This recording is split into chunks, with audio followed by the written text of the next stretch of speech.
I was gutted when I first saw Rob Brydon's small man in a box routine, as for years I've been entertaining my pals with my own man trapped in my mouth. Well, first of all, the small man in box is a silly little thing I do that nonetheless shows great talent. and it's this. Where are you? I don't know where you are. Somebody get me out of here. Thank you. Now... OK, can we hear the man trapped? Well, I'd rather not, because... You can't do it? Because what it is like, I never thought about doing it as part of my act or anything like that, but, you know, it's like anything that's really, you know, that you think, oh, that's good, and then you see someone else do it properly and well, and, you know, like Rob. Yeah. And I thought, well, I can't do that now, because it's been done... Mine's amateur in... We'll take an amateur version, won't we? We won't... Yeah. We'll take any old rubbish. I'd be embarrassed to do it. That's why we want you to do it. BBC. I think the only way we can really get a grip on this is if you were to give us a little something on it. You've got to give us a sample. Just have some water. You know it's like, Rob. Careful, he'll drown.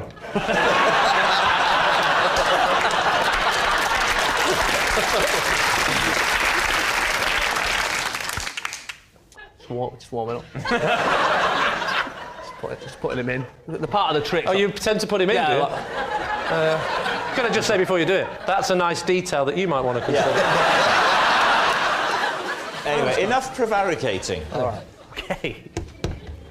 I wonder what you're going to do.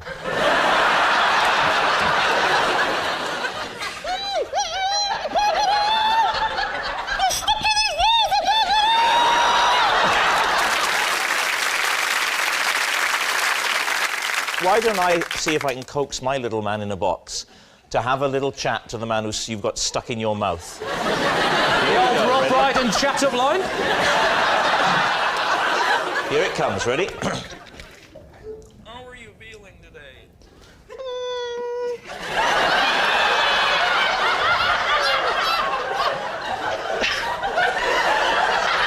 Do you think it's possible that Jason might have been lying in what he's been saying? I don't know, because he could be better at it than he's making out. No, I'll be honest with you. That's the best I've ever done it. Tell you what we'll do. Just one last little try, and just the best it can be for us. Panicking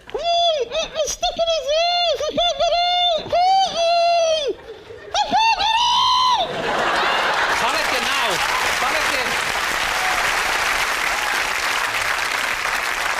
Panicking. So what do you think, then, Lee? Warwick. Well, at first I thought he was lying, but I'm tending to think now that he may well have done this. Paul? No, I think it's a lie. I think he's actually practiced as he's been doing it. You think he's learnt that talent in the last 5 minutes? I think that talent has really come to the fore in the last 5 minutes. You think it's a lie? Warwick thinks it's true. I think it's true, because he did it well. I think it's true? I think it's true, because he did it well. All right, you're saying true. Well enough. OK, so, Jason. Yeah. Were you telling the truth, or were you telling a lie? It was... true. Good start, Warwick. One of the codes I live my life by. Always a good start. Is that my appearance should be in no way noteworthy. But then again, not so unnoteworthy as to be in itself noteworthy. What do you think? Well, if it is true, you're certainly carrying it off. When did you decide on this code? It didn't happen suddenly. It just, you know... It sort of developed. The way I felt comfortable being sort of gradually formed into the philosophy, and I don't think that's too grandiose a term, that I have read off a card for you today. I would say since you've got a beard, you have become more noteworthy. The answer to that is I've enjoyed growing a beard. But you're right, because I've grown a beard, some people have said, oh, I see you've grown a beard, or he's got a beard, look at his beard. And I hate those moments. Can I just put you up on the point? I deeply hate those moments of being physically noticed. Have you really enjoyed growing a beard? Well, no, that's what's so odd. I mean, I haven't, like, hugely enjoyed it. It's not been like a brilliant roller coaster. but it's just very, very slightly I've enjoyed it. And very slightly also I've had a sense of achievement. Of course, it is no achievement. It's actually a failure in personal hygiene. but it feels like an achievement. But you surely went through the difficult itchy stage. I did go through this. No one enjoys that? No. I call them my teens. Do you make these rules about everything? Are the underpants you're wearing unnoteworthy enough to be you know what I'm saying? Are they? No, I don't think... Sorry, let's start again. Are you wearing underwear? Yes. OK. And I don't want to sound too sexy, but yes. Oh. I don't want to sound too sexy, but no. Oh. Under my underwear, I'm naked. Oh. David, I want to know not what you consider noteworthy. I want to know what you consider so unnoteworthy that it becomes noteworthy. A grey tie. If you were in a suit, like you're in a suit-wearing scenario, yes, and you wore a grey tie, that would be so unnoteworthy as to be in itself noteworthy. So a grey tie... It could be so colourless, so not wanting to draw the eye, it would draw the eye. It's how you spot spies, isn't it? People who are just trying to blend in so much, they've blended in so much they're noticeable. It's true. Like a chameleon. If there was a chameleon in here, it would stand out. I'll tell you what, if there was a comedian in here, it'd stand out. It's a worrying round of applause on the subject of our... Is it true or is it a lie? Make your decision. I think it's true. I think it's very plausible that David would be like that, yeah. OK. Yeah, I think it's true. True? I'll go in my team and say it's true. All saying true. David, truth or lie? Yes, well, of course it's true. Whenever I eat beans on toast, I always imagine I'm a rescue helicopter, and with every forkful, I'm airlifting tiny bald men on a raft to safety. What do you think? How long have you done this for? Since I was about 8.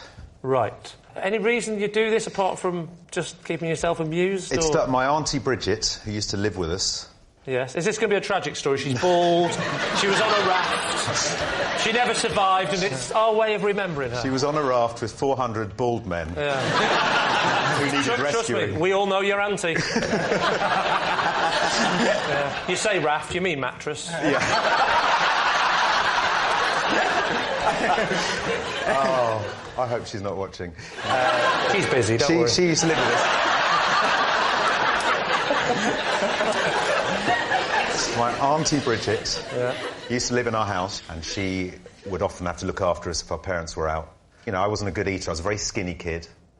And she used to try all sorts of stuff, and this is one technique she had. She used to do all sorts of other things as well. Like what? What else would she do?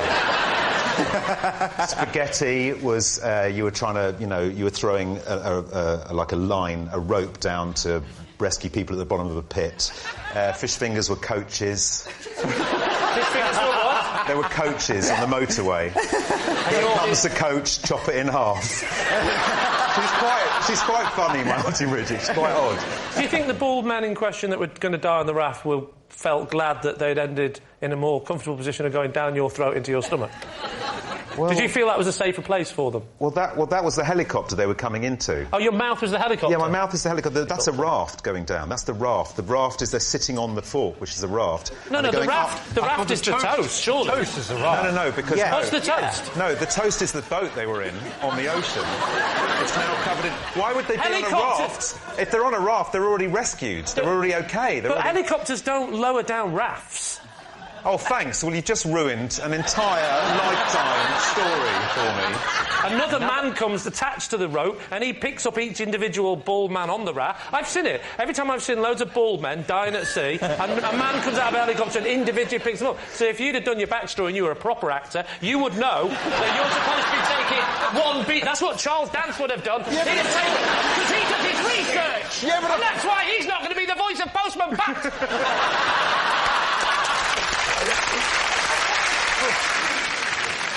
So what do you think? What do we think, Charles? Are we buying this story?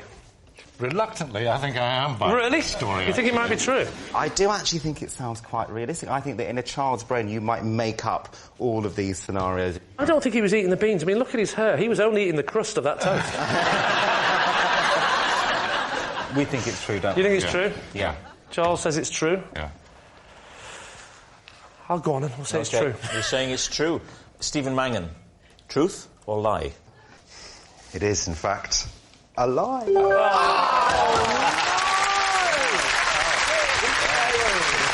Yes, it's a lie. At school, I was given the nickname the Charmer because I was the only one who could console the school snake whenever it got agitated. David, Auntie. So, what type of snake was the school snake? It was... do you know what? I genuinely can't remember what type of snake it was. It was... I could describe it. Go on. Go on. Legless. It was... yes, it was about so big. What was it called? It was called... I think it was called Sammy. You remember its name but not its species? Well, I'm like that with women. Grass snake rings a bell, I think. Why did your school go for a snake as opposed to, like, a mouse or some such? Oh, it had a mouse as well, but it was in there with the snake. What was in the tank other than the snake? It was... Well, it was open plan. There was an area in the corner where he used to sleep. We used to call it the bedding area. What was there? What was there? What was there? Never mind what he used to do. It's like an ordinary bed, but it's just a lot longer. A lot longer and a lot thinner. Very long and thin. Extremely hard to tuck in at night. They're all there. By the time you'd done one side and gone round the other side, this side had come up again. You'd be there forever. It was very long, thin. Very long, thin mattress. bed. Very long, thin mattress. This wasn't one of those snakes that likes to sleep curled up. No. It likes to stretch out. Right out like that. Why did a snake need charming? Was it a particularly aggressive snake, or...? It used to do this little thing where it used to raise its head up and sort of shake its head like that, left to right. Like that. Yeah. And I said to the teacher, what's that? What's he doing that for? Oh, so you were taught in the same room as the snake? Well, no, we went to different lessons, but in one of the classrooms... This was during snake studies? Well, that's what the PE teacher called it. So I said, as well as the other kids, we were saying, what does it do that for? And the teacher said, that is a sign that the snake is getting agitated. And I said, I bet I can stop that. And I lifted off the thing, and I just went like that, and I stroked the back of its head as a joke, and it stopped. So you can't demonstrate it on a snake? No, I can't. But Matt is there. I mean, what if Matt...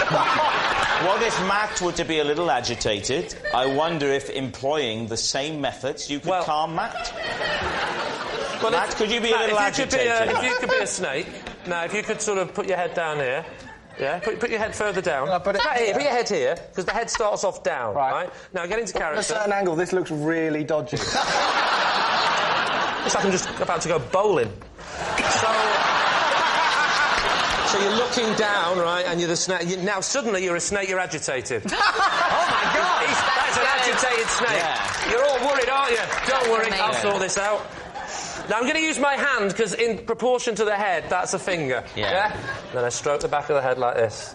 And watch him. Watch the snake calm. Oh, nice. Go down.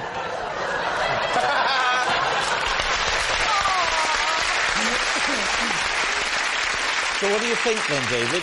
Lee claims that his teacher called him the Charmer. Yeah. And that's a nickname that stayed with him. I'd have got murdered at my school if my teacher would have said, You're the Charmer. That's it. There's so much of that I've got a problem with. That thing, I think there was a grass snake. Okay. Time for a decision right now. I think we think it's a lie. You think it's a lie? Lee, the snake charmer, were you telling the truth or were you telling a lie? Well, actually, it was a lie. I have a 40% stake in a prize-winning racing pigeon. Lee. If there's one thing I know about, it's buying pigeons. So be careful with your answer. Tell me now, Richard, how much do you pay for 40% of a pigeon? We paid £600. You were robbed. And it's about £70 a month to keep them, which is £70 a month? Yeah. Wow. That is a lot of trill. We don't feed him trill. What do you feed him? IPO, steroids. Oh, well, fine. £70 a month? What are you taking him to Alton Towers? What are you doing with him? Firstly, he's got to be housed, he's got to be fed, yes, he's got to be trained. In a wooden shack. Yeah. I'm not going to leave him in a wooden shack. This is a prize winner. Why do you say prize winner? What has he won? He won the Prix Calais. Yeah. And he's won some local things, but that's the proper deal. Pre-PRIX. correct. How many pigeons were in the race? It's about 450. It's less than 500, but more than 100. It's Come on, 500. The sky would be black then with pigeons. I think it's the Germans. They're back. They released in Calais and they raced all the way to. Well, they race home. And where's home? Essentially, well, his is up in Lancashire. Right. What's the pigeon's name? It's called Cobbold Joe. Cobbold, C-O-B-B-O-L-D. Cobbold Joe. It's because the original, as you know about racing pigeons, right? Oh, I do know about racing Toddy pigeons. Cobbold. Yeah.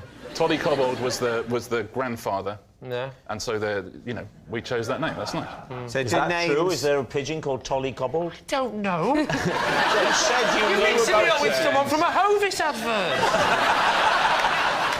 Are there any distinctive markings? So just if there were some pigeons there, say Trafalgar Square, I'd be able to go, oh, that's Cobbold Joe, down in London for the sales. I'm going to be honest. I would struggle to choose her out of a pigeon parade. Really? But her, and she's called Joe. Yeah. So is it Joe with no E? Yeah. That's fine. Show it for Joanna. Next question. I think I might have this. Yeah. I don't think lady pigeons do the racing because they would be pregnant some of the time. I tell you what, she better not be. It was only a cuddle, wasn't it, Richard? Do you go and watch do you go and when they go off, do you watch it? I have seen the pigeon race once. Yeah, How much of the race did you see? I've seen the pigeon release. You see the release. Have you ever seen a pigeon land? Yeah, I've seen You were there when the pigeon yeah. landed? No, you've never seen a pigeon land? Right, I've seen a pigeon land, yeah. Yes? But not under racing conditions. Is that right? You've just seen a pigeon land in its spare time? Yeah, exactly. So you've only ever seen So what you're saying is you've seen your pigeon take off, but you haven't seen your pigeon land. I have seen Does that mean your pigeon's lost? I don't think when a racing pigeon lands, it's any different than a normal pigeon. exactly. Wrong. They don't get ticked like Skids right to the shed and go, whoa! I was going fast! No, it doesn't. It raises its wings as it presses the tape. That's what it does. So, it's time to decide, Lee. What are you going to say? I think it's true. Do you think it's true? I think, yeah, OK, not true. Let's say lie. I get confused if you say not true. It is a lie! You think it's a lie? Richard, the pigeons, the racing, Cobble Joe. Truth or lie? A lie.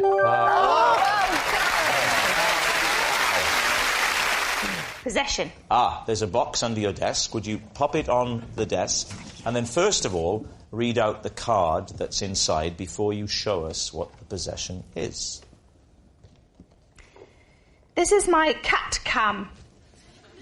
I put it around my cat's neck for a week to film what I got up to because I believed it was him who kept turning the kitchen tap on. OK, let's take this item out and pop it on the desk. Right, Lee's team, cat cam. So you're saying that you thought the cat might be turning the tap on? Yes. Well, we know it wasn't John. So you put the cat cam on the cat for how long? For, well, generally like an hour at a time, but while I was out. So the cat's clever enough not to be turning this tap on when you're in?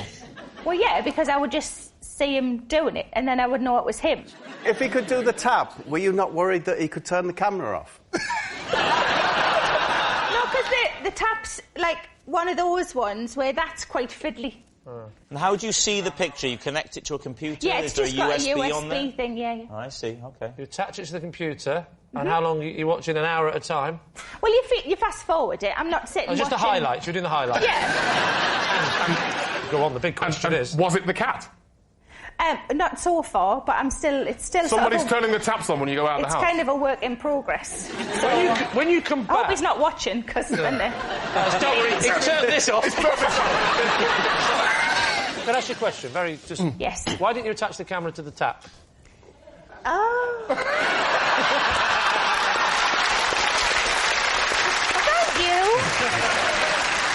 What's the name of your cat, Sarah? It's called Chief Brody. And the personality, is he a scratcher? He is a scratcher. On bits of furniture? Arms. Yeah. Well, that's not so much of a worry. It's the furniture is more the thing, isn't it? Is it? Thanks. Can I ask why you're so worried about the cat turning the taps on when you've got something in your house that's attacking you? I wouldn't mind if it's turning the tap on if it's scratching my face. Well, that's because you're not a cat lover.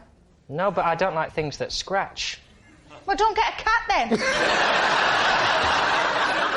Am I the weirdo here? Yes. Yeah. We have a show of hands. Yes. That's so lovely to hear, because usually it's me. What colour is your cat, Sarah? Ginger. Pink collar, ginger cat.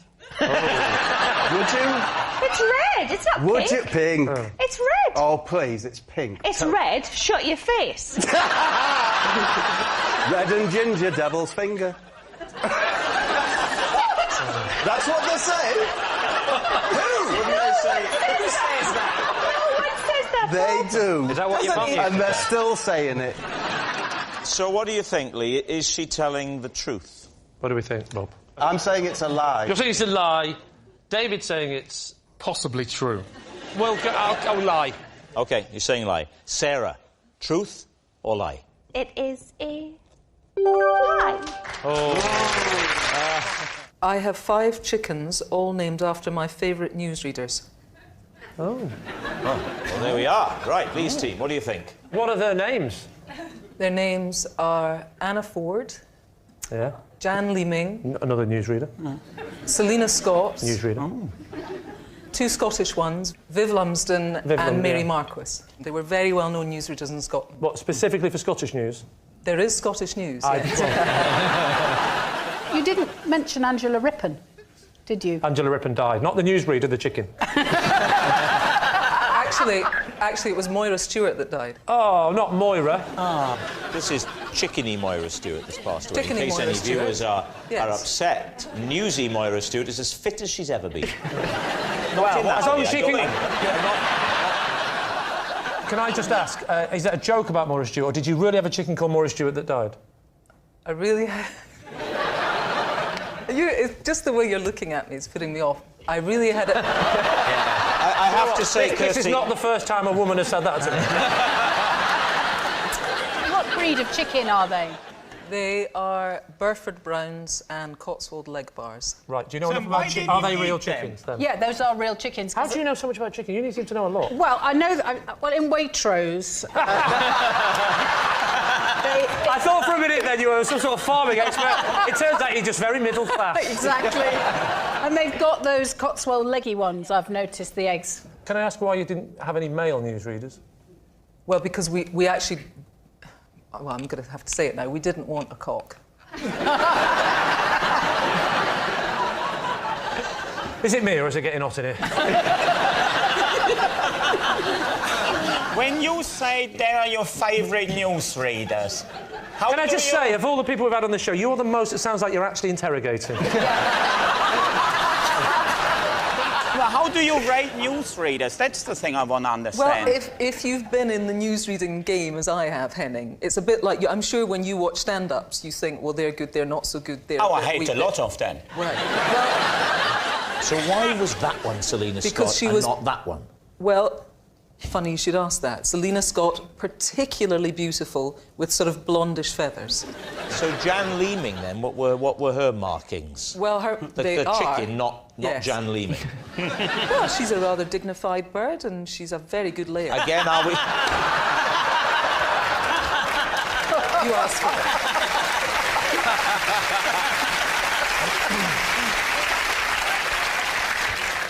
What do you think, Lee? Is she telling the truth? I'm not buying that. I don't think that's true. I think it's a lie. You think it's a lie? I think it may be true, but I'm going to go with Henning. I think he's got a very good beak for it. We'll go with Henning's beak and we'll say that that is a lie. You're saying it's a lie. Kirsty, were you telling us the truth or were you telling a lie? It's true. My dad used to keep a coconut in the car because holding it was the only thing that would cure my travel sickness. David's team. Where did the coconut come from? We used to go on this very long journey to Devon. Yeah. That's where we used to go on holiday.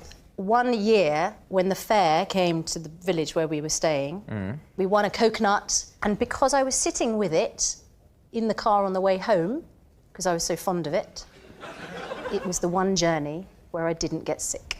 And you hadn't opened the coconut, you hadn't given into No. the temptation, which most of us, when we get a coconut, really the thrill is the smashing open with the hammer of the coconut. I disagree. It's the drilling and the sucking the milk out with the straw. Some of us like to drill and suck, some of us like to smash. This is what it says on robsmatch.com website.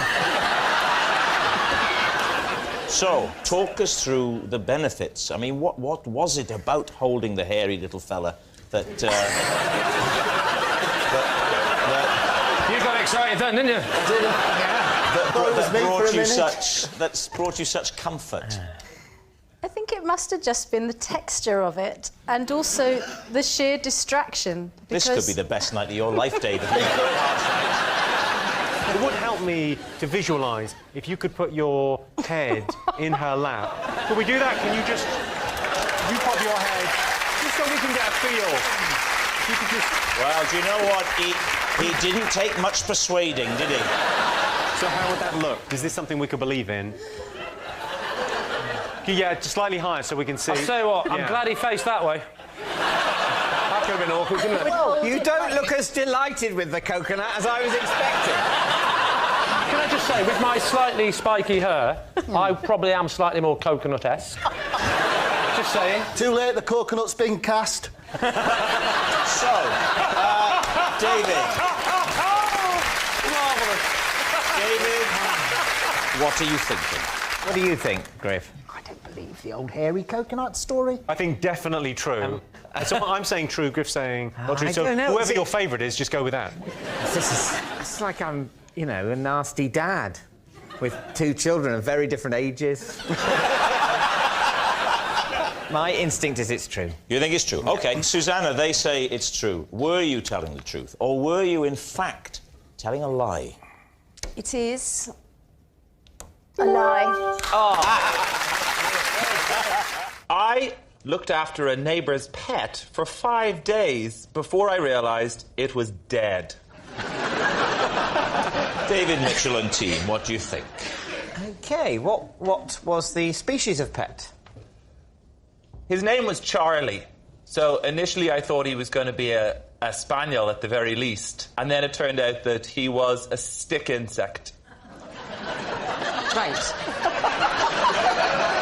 The stick insects, I mean, I'm not an expert, David, don't require a huge amount of high maintenance upkeep. What was your role meant to be? Step 1, greenhouse, eucalyptus into the cage. Eucalyptus? Eucalyptus. Wasn't a koala bear. Step 2, water squishy gun. Squish, squish, 5. 1, 2, 3, 4, 5. So you drowned it. And because I felt that he might be a bit unhappy, I would take him out into the garden for this. And when the wind blew, he had little aerials, and they'd... You know what I mean? Just like a stick insect. So I thought he was alive. Oh, so the wind gave you the impression that it was moving. I'm alive. I'm dead. Alive. That's how you'd know. What's the spraying for? To simulate the monsoon environment. They come from a part of the world where there's a regular daily 25-second monsoon. Yeah.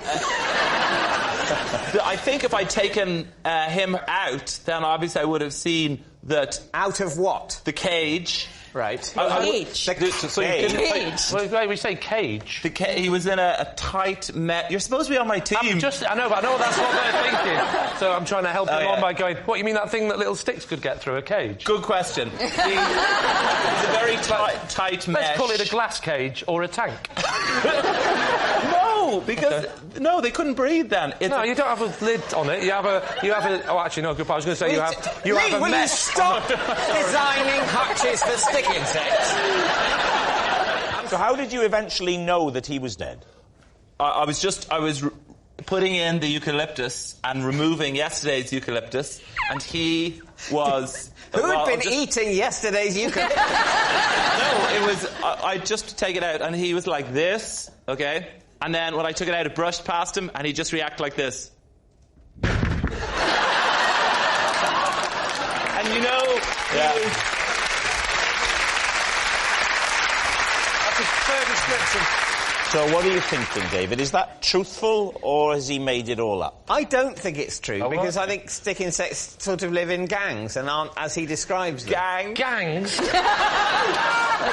What's the collective noun for lots of stick insects? Trees. Do you two think it's true? Because I'm very happy to defer. It has the ring of truth to it. I would go for... I'll say false. Susan says lie. Richard? I say true. You say true. David? Well, I think it's a lie, so... You think it's a lie? You're saying it's a lie. OK, fair enough. David, they think you're telling a lie. Were you telling a lie, or were you telling the truth? This is a 100% trustworthy face, and it was telling the absolute truth. Sorry. I'm in a four-man pub quiz team with a butcher, a baker, and a candlestick maker. David's team.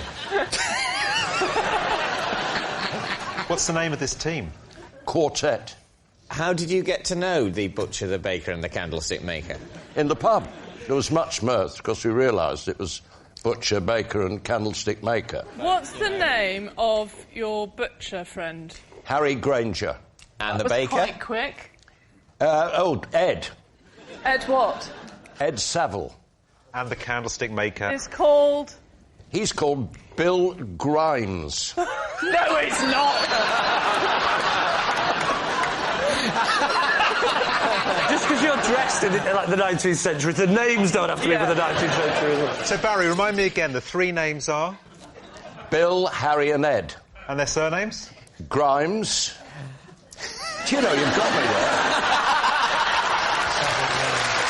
Saville Granger.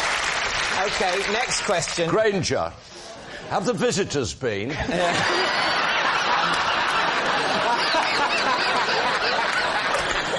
brought you some flowers, Barry. Did they? And some chocolates, yes. They steal your trousers when you're asleep.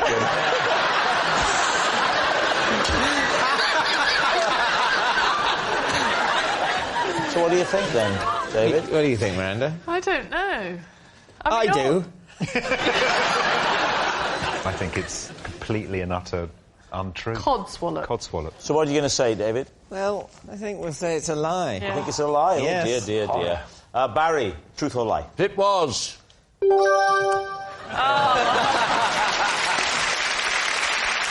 Every Sunday, I spend 4 hours planning the 20 outfits I'll wear the coming week. David's team. Do you lay them out, or do you just picture them? I rack them. So in my bedroom, I've had some special bars put up. Oh, yeah, I remember those. Yeah? He has, I can vouch for this. So I have one which is about 5'8", OK, and then I have another one which is about 4 foot high. OK, so when you put a pair of trousers on, or a jacket, or a top, it then looks like you. I occasionally, if I'm very busy, I photograph them. And then I remember that bit too. Yeah. And explain why you need 20 out, because I'm thinking, even if you... I mean, I'm a tremendous slovenly slut. It feels like you're phoning Babe Station and someone else has picked up. Sorry, can I speak to Sheila, the regular one? I often wear the same outfit in the afternoon as in the morning. I could be filming a series, and then I might be filming 3 different shows in one day, so I'll need 3 different outfits to represent 3 different episodes. I might be going out for lunch, and then I'll be doing something in the afternoon, so I'll get changed from a lunch outfit, because I don't want to be too dressed up to walk the dog. And it's also done by a weather report as well. What? The Met Office are fools. They get things wrong. Do you go through with your galoshes in bright sunshine on a Friday evening? You're presenting yourself as someone who plans things very carefully, thinks things through very carefully, but your very act of planning is in itself badly thought through. Because on a Monday, you only planned it the day before, you've got a good sense of what the weather's going to be like, your plans for the day are probably better formed, so on Mondays, that's absolutely fine. I know what I need in the morning, the afternoon, and, you know, outfits 3 and 4. But come Friday, the weather's all to cock, the dog has died, you've dropped 2 scenes you're supposed to film on the Wednesday, you've got to fit them PM in on the Friday. But I've taken photographs. So even if I've planned a Thursday PM outfit and I decide I don't want to wear it, I just flick through my phone and I might want to choose a Saturday PM outfit. And I'll go back to it. How long do you spend on a Sunday getting your outfits ready for the week? What I do is I look at the 7 or 8, or maybe sometimes 9 dirty underpants in the bag. I work out exactly, I spread them out on the bed. I look at them, I think, which can take a fourth trip? David, I'm curious to put the same question to you. Sunday night comes around, you've had a smashing day, Country File is finished, and now you're thinking, I've got to plan ahead. How much time and thought goes into it for you? Well, I always wear basically the same thing every day, so none. You're like Batman in that respect, aren't you? Yes, I see myself as a superhero, and I have basically one outfit. Which, not, you know, and what's your superpower? The ability to decide what to wear very quickly. What are you thinking, David? I think it sounds very plausible. It does sound plausible, but is it too plausible? I think it's true. David's team thinks it's true. Gok, were you telling the truth, or were you telling a lie? Are you trying to work out what to wear before you press I was telling the truth. When I got my first car, my friend and I would pretend to be cops, park up, eat burgers and tail cars we'd picked out of the traffic. David's team. How old were you at the time? Well, I would have just passed my test, so 17. What was your first car? It was a Mini.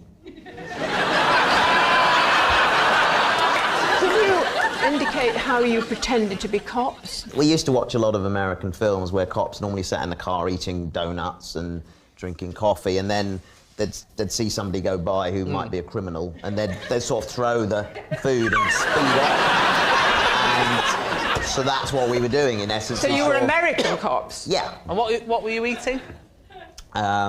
Just normally a burger and some chips. And how far would you let yourself get through the burger before you decide someone was a criminal and you throw it away?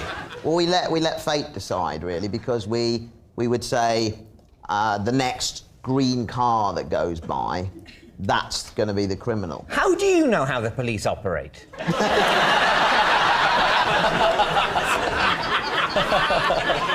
What happened when you caught up with them? Well, we also set a rule that we would follow them all the way to where they were going. Oh. It's starting to sound a bit sinister. This has changed now. And when they arrived, then we would just carry on. We wouldn't confront them or anything. And how far was the furthest you went in pursuit? Bulgaria. That was a really crap weekend, wasn't it? When are they going to stop? The bloke in the front is going, don't stop, there's a bloke following us. I don't know, Bulgaria, just keep going. How far was the furthest you went? Like more than a mile, 2 miles? Oh, more than that, but we'd never go out of the county. We lived in Surrey. Because you had no jurisdiction.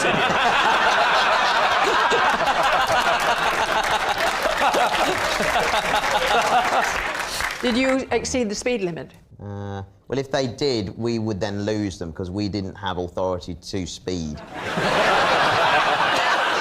What did you think they were guilty of? What were their crimes? Why were you after them? Just because we'd been told to. Who was telling you? Bring him in. Did you have little radios? All units, we're looking for a green Ford Cortina, registration Alpha Papa Papa Alpha. Didn't know Alan Bennett was a policeman. Here we go. He said, we're looking for a car, it's just escaped. If anybody happens to see it, do take chase, but don't get too close. David, I'm holding you responsible for that one. I thought he'd already done it.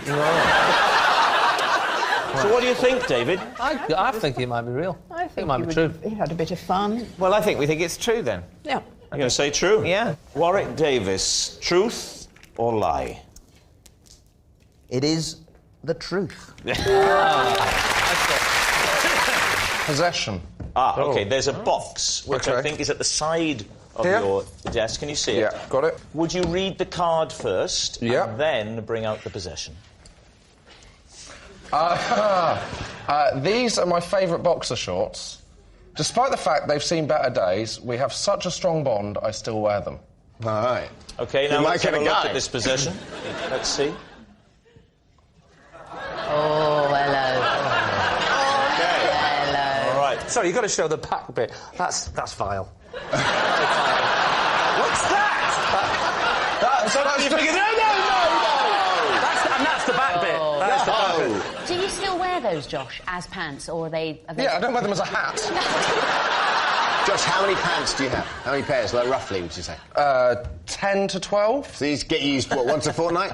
You've done the maths. So what, 2 days where you don't wear pants? Is tonight one of those days? I don't know if you wear boxers. I think you might be a... Briefs guy. Briefs, is that what they're called? Oh, that is... You're young, you're quite trendy, the hair's forwards, which to me says you're quite trendy. Don't listen to her, Matt.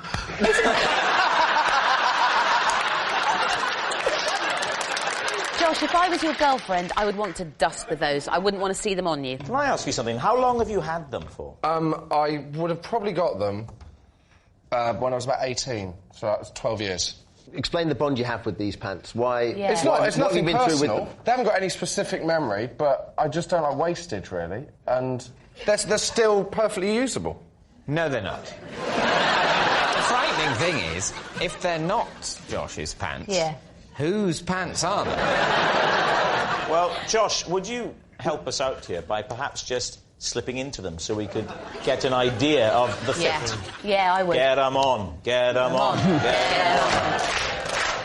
This is what women chant at me in bed.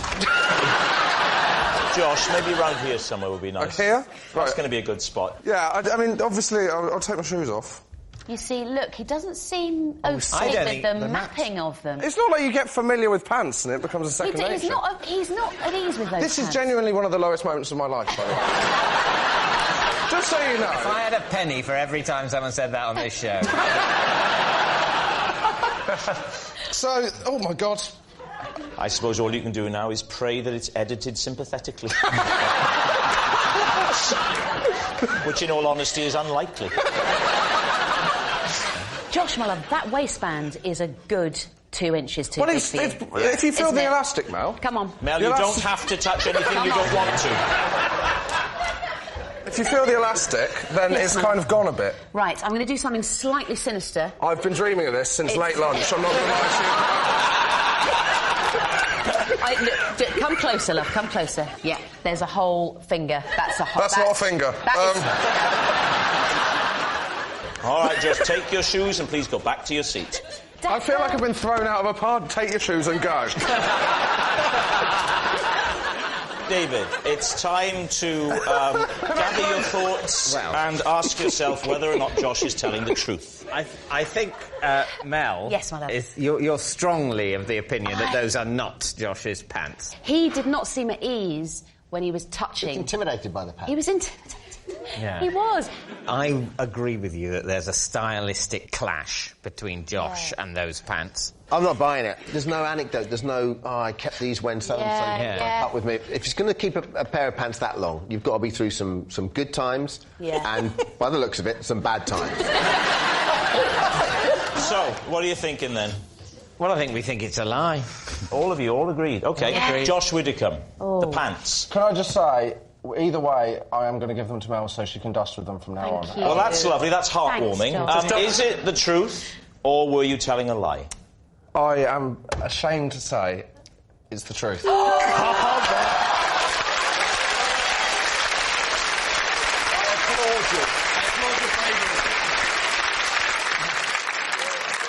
on! Yes, it's true. They were indeed Josh's favourite boxer shorts, which he still wears. Possession. There's a box under the desk. Just pop the box on the desk, and then there's a card inside it. Before you take out the possession, just read the card, please. This is one of the pairs of leg warmers for birds that I have made. I would have brought more, but birds are using them. Could you show us these leg warmers?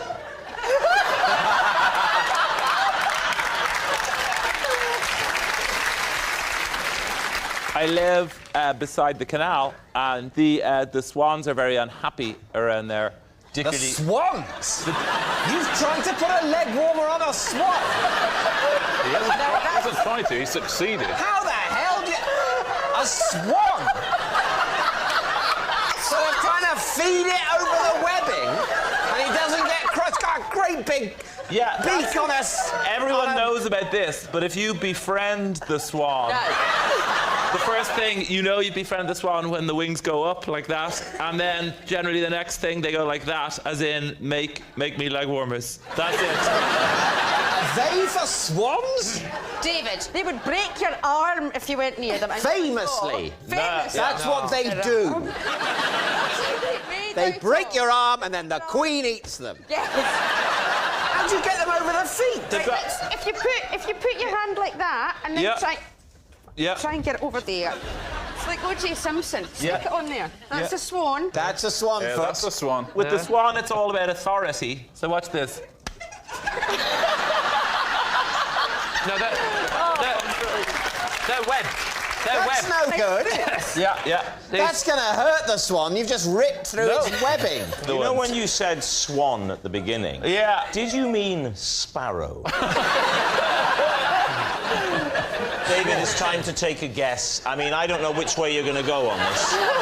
Maybe a swan could be able to slip that over its foot, and maybe a swan would derive tremendous warmth from this incredibly thin and flimsy and short piece of material going an inconsiderable distance up its really rather long leg. I think it's true. Don't say that! It's true. Don't think, because that's the sort of... That's what happens to your mind in this game. You say, and you start thinking, oh, yeah, of course, the fact that he said swan and it seems impossible is exactly what's so plausible about it. If you people don't start taking this a bit more seriously, I'm going to bring my Uncle Ian out here again. So what are you going to go for? I think we're going to say lie. Lie? You're saying it's a lie. I'd just David like to or say, Doherty? Rob... Yes? If it's true... Yes? I don't care. David, truth or lie? I'm afraid my tale of swan leg warmers is a lie. Oh, thank God. Who'd have thought it? Who'd have thought it? I can balance a banknote on my nose. When did you first find this out? When I was about 13. Is it flat or is it sort of like that? It's on its kind of on its edge. Yes, and I would balance it on like that. Is it straight like up? That? Yes. Yeah. On your nose? Kind of like that. So that the end of the note is along your nose there, going upwards. Yes. And what's your technique for... Because I imagine the problem with that is that the note would immediately fall off. What's your technique for preventing that? Zen. Zen? Zen. Is that a type of glue? What do you think, David? Does this have the ring of truth for you? I don't think it does. I think it's an odd mixture of something that would be impossible and not that impressive anyway. So what do you think? We think it's a lie. I think it's a lie. Three of you think it's a lie. OK. David Harewood. Truth or lie? It is true. Whoa! That Rob's gonna know now. Yes, it's true. Whoa. You pulled that out at just the right time for us. Cheers, mate. I have to stand up for this. All right, please do. Here we go. Take your time, milk it.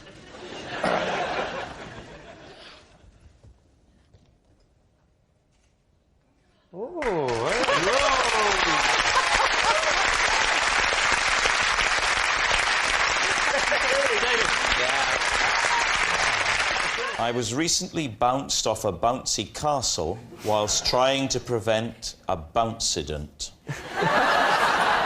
What's a bouncident?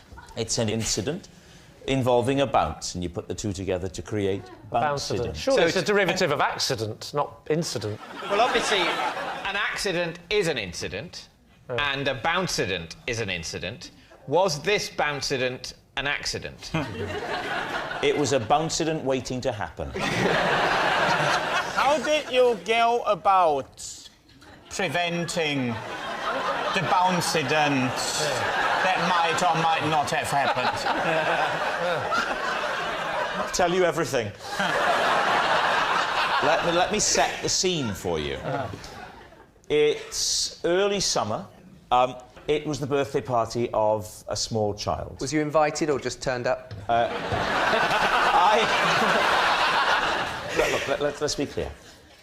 There's a children's party in a church hall. Yeah. I'm attending because it's the party of my nephew. Yeah. And there's a bouncy castle. Whoa, in the church hall? I know, I've never seen that. Yes. An indoor bouncy castle? Indoors? Yes. How big No, was it? there wasn't. No, there... How did they get it in the door? That's a fire hazard. I'm not an idiot. How did they get it in the door? We've got him. No, I'm sorry, church hall, is that where the service is being held? No. That's the adjacent building. Church hall was our Prime Minister during the war.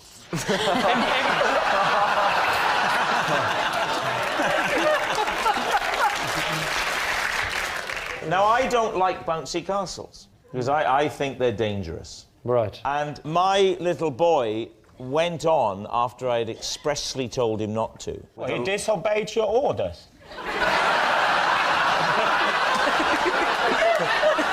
Worst father I've ever, most incompetent father.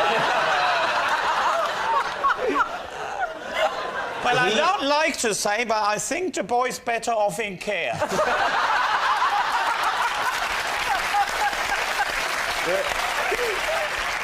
Hey, this is very upsetting. He clambered on, unbeknownst to me. Yeah. And he's going back and forth. So I get on and I get my little boy, George, who is not even 2, and I pick him up. Right. OK? And I'm trying now to hold my little boy whilst being bounced by these evil children. My wife is stood on terra firma, and as I'm coming off the bouncy castle, a particularly hefty child bounces, sending me up. Holding my son, I hurtle through the air. Luckily, I come to my feet like Spider-Man, but the impetus is too much. I surge forward and headbutt my wife, thus having the bouncident that I was trying to avoid. So, what are you going to say, Lee? What do we think? Yes, I think it's true. You think it's true? If a 2-year-old had clambered on, you might well go and get your 2-year-old off. I think that's true. Well, then I must say true. You say true. David's team? Yeah. Well, we'll say it's a lie. You're saying it's a lie, yeah. You say it's true. Well, it's actually true. Tension mounts. I have hidden in a cupboard to escape Anthea Turner. David's team. Where were you when this happened? In the cupboard. Where was the cupboard? In the room I was hiding from Anthea. Where was the room? Just away from Anthea Turner. What was the occasion? And do not define the occasion or the geographical space in relation to Anthea Turner. What else was it?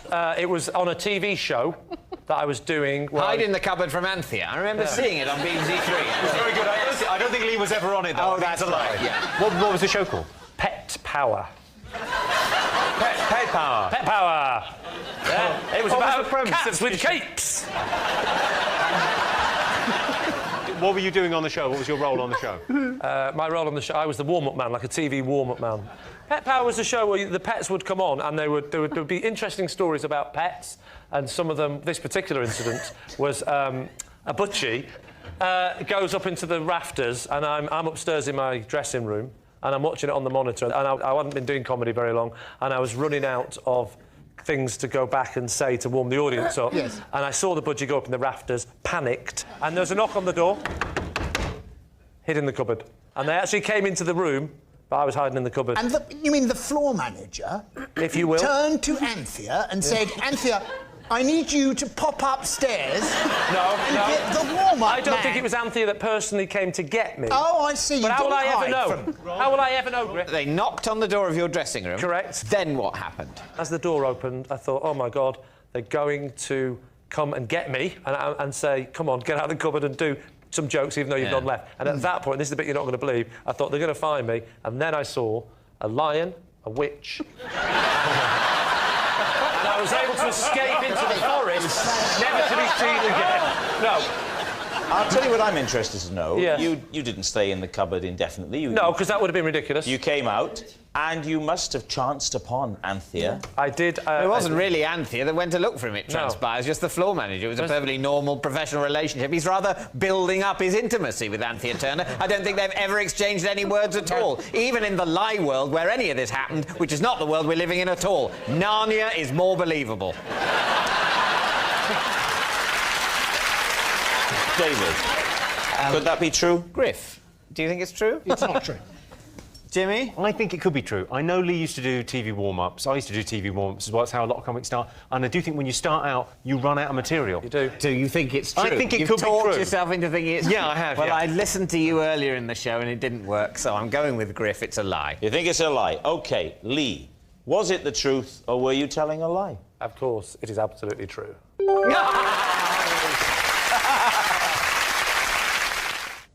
I once got stuck in a cave for an hour after getting the hood of my cagoule caught on a stalactite in a way I couldn't untwizzle. Right, caves and stalactites. Lee, Max team. Well, the bit that we definitely believe about that story is cagoule. Yeah. We're not doubting cagoule. Oh, yeah. Yeah. Red. And when in the last 3 weeks did this happen? This happened when I was a boy, a child, a human A boy child? Boy child. What cave was it? It was somewhere in France. Ah, holiday? Yes. Deliberate ploy by parents to get rid of you? Give him the baggy cagoule, find a stalactite, then run. You were in there for an hour? Yeah, I was caught on the stalactite. For an hour? For an hour, Just yeah. remind me again, stalactites go down, right? Stalactites hang down. Hang down. Stalagmites go up. And the easy way to remember it Yeah. is that stalactites have a C in them. Stalactite, C for ceiling. Yeah. Stalagmites have a G, G for ground. No, it's the stalactites come down, isn't it? The tights But come tights go up as well. down. No, they don't. Not when I'm around.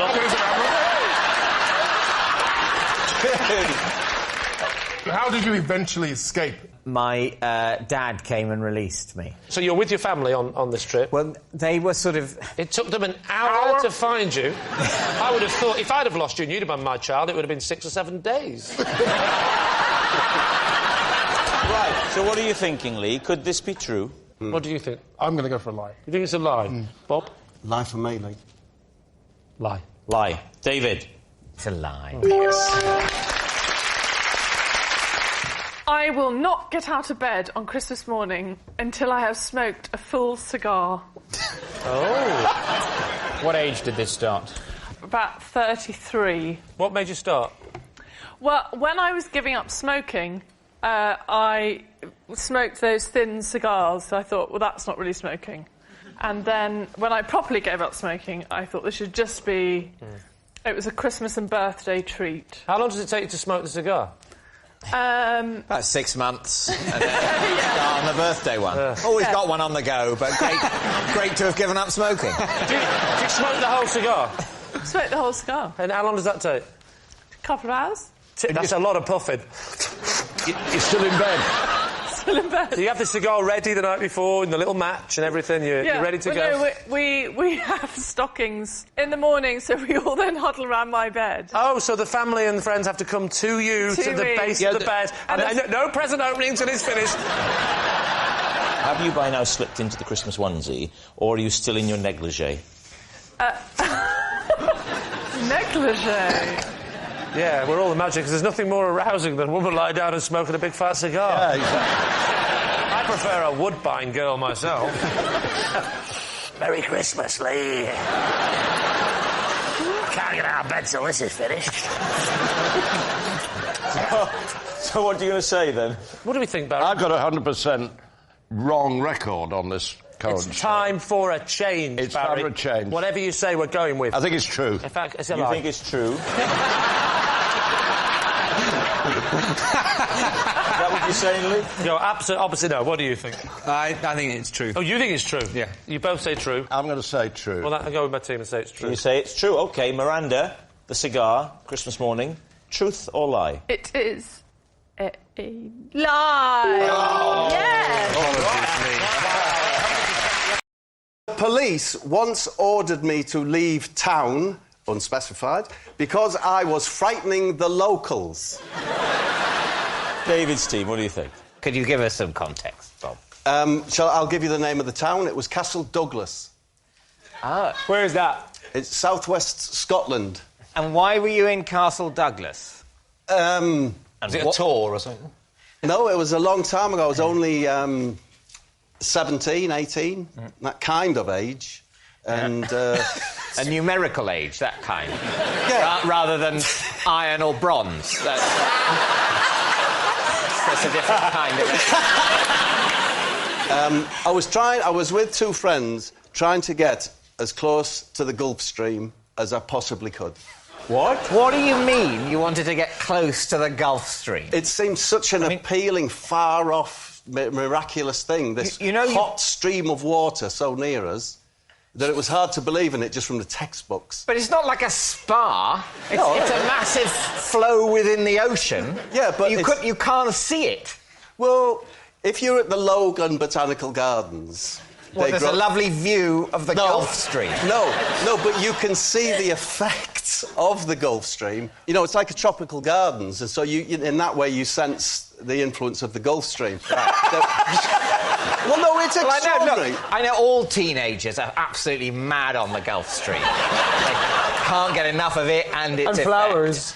But that was one reason amongst many. But the police of Castle Douglas don't mind the teenagers who'll flock there to admire the effect of the Gulf Stream. So what was it that you did that put their noses out of joint? We scared the locals, apparently, because we were wearing very grotesque masks. Why were you wearing masks? If you're going to gardens, why would you wear a mask? Ah, well, here's the thing. That's a perfect question. Yeah. Just before you answer it, have a minute. we were travelling in a Morris Minor, and we were sleeping in the car. There was three of us. There's me mate Harry Harriman and Steve. Steve Seaverman. No. Steve, by the way. He was... You just called Steve, by the way. He was.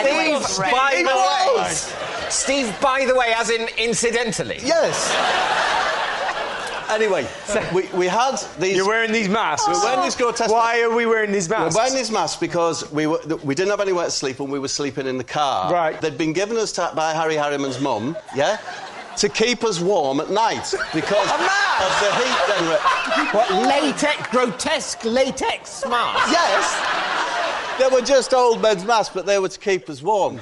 Harry Harriman's mum she sold these stuff from home, and she sold another thing which was called a jobble top, yeah, which was a bobble hat that made it into a jumper, and the big bobble was at the back and it buttoned down the front, and that was. I'm telling you now, right? If this is a lie and they end up saying lie, I will say to you, why did you make it more difficult for yourself? by mentioning the joggle top, or whatever it was called. Because I'm imagining my sleeping arrangements and think, yes, we had the latex masks on and these giant, like, what they're called jobble tops. Right. Okay. So, if you're wearing a sleeper mask and you're scaring the locals, like, normally the locals would be in bed when you're going to sleep, and it's dark, and you're in your car and you got a scary mask on. No, we were just... On our daytime drive from Dundee to Castle Douglas... With masks on. As we went past Keep people, your faces warm. we were staring at them with our scary masks. Why did you not remove... Because I would say, from my experience of sleeping all night in a classic car in a latex mask and a jobble top, that you get quite clammy. And so in many ways, it's quite a relief to take the latex mask off for the next day's drive. Yes, and not to mention how it helps being able to see where you're going. Yeah. But no, of course, we take the mask off in the morning, but then round about midday, you wanted to put it back on. Yeah. At what point did the police get involved? Didn't the police get involved? We parked up in Castle Douglas, right next to a shop, because we wanted to get one of their famous Scotch pies. As we came out of the shop, I was grabbed by a policeman, and it was a sergeant, by the way. Sergeant, by the way? So that's how you got away with it, because you said, don't worry, that's me dad. Maybe it was. I'm a sergeant, by the way. I think Daddy! So the sergeant... By the way. He took me to the police station. And he arrested you? Yes, taken and put in a room, and then the sergeant and a plainclothes detective came in. Plainclothes detective? Oh, yeah. What? CID have now got involved. And then they said, you're going to have to wait here. We've sent for a specialist from Edinburgh. and then, as we sat in, it came in and said, right, what's with the funny faces? They said, what's with the funny faces? So what did you say? Well, we explained what had happened, that we had these funny faces, that we slept in them, and that we're terribly sorry to have caused any offence. So presumably then they released you? Sergeant, by the way, followed us till we were out of the city limits. So that's my story. It's quite a holiday. What do you think? I know what I think. What do you think? I think it's true. You think it's true? Yeah. That's not what I think. Cian, what do you think? I'm going to go untrue. OK, Cian's going untrue. Adil's going true. David? My initial reaction is it's a lie. Let's say it's a lie. You're saying it's a lie? Yeah. Bob Mortimer. Yes? Was that story true? Or was it a lie? It was true.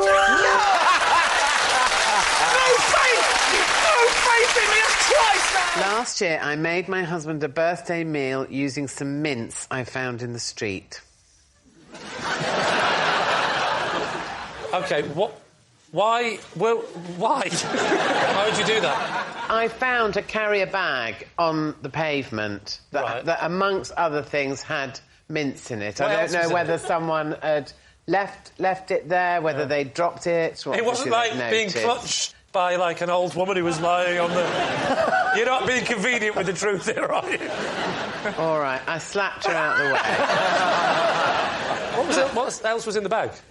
Well, there was mince, and it was wrapped up in kind of a plastic, like in one of those cardboard dishes, plastic over it, so it wasn't loose. Oh, yeah, it sounds perfectly hygienic. Yeah, well, it was hygienic. How do you know, like, a dog hadn't weed on it? I know it was in the cellophane, because I sniffed it.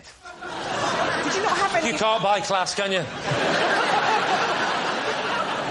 What did you cook in with the mince? Well, I can only cook two things. A spag bowl and macaroni cheese. Which one did you go for?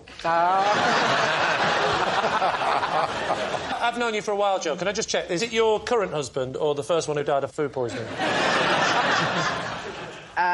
My one and only husband. Okay. Oh, it's Chesney Hawkes. So what do you think, Lee?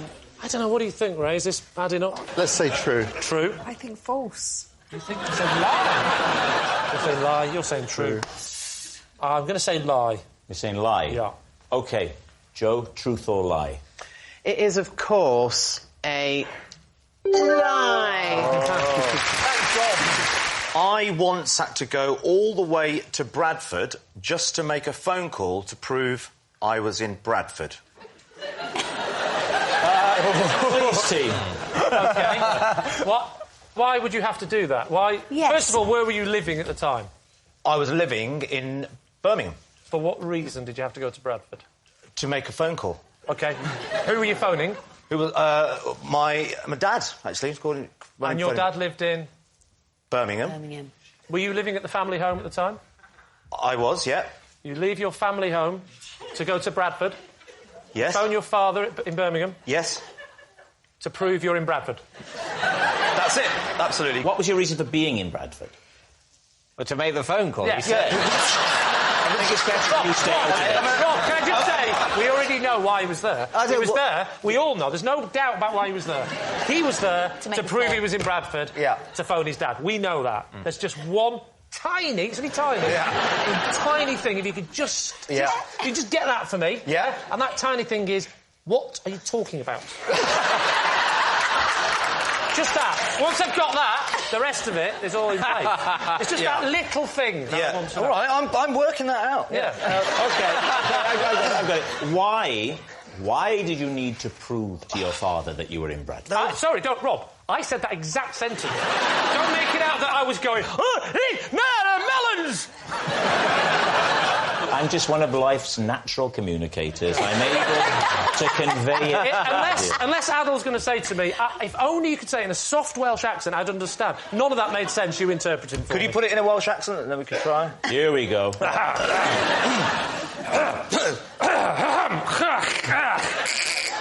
it.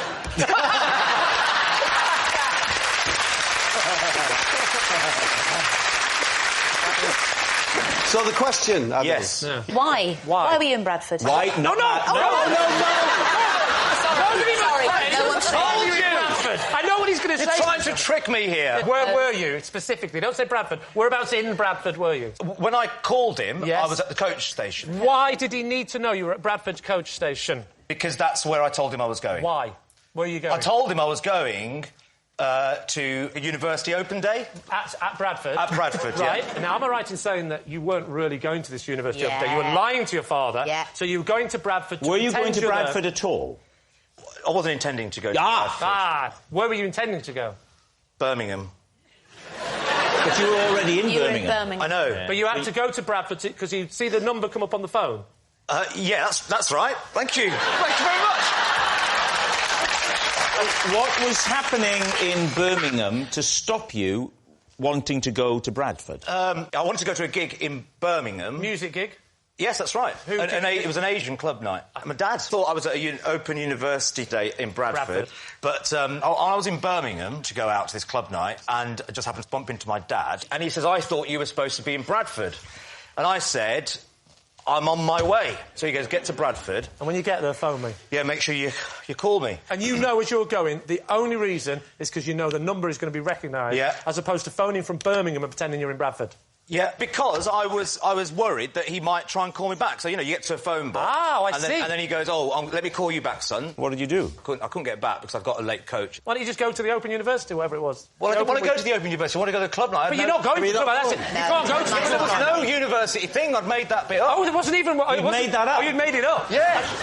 So, you're in Bradford. Yeah. It's the evening. Yeah. What are you going to do? Well, basically, so I realised that, what do you do if you're on your own in Bradford? You go and find a fellow Asian, So I went into this pizza place near the station, and I just sort of put on the role of a vulnerable Pakistani student and just said, I need help and I want pizza. And he gave you a pizza for nothing?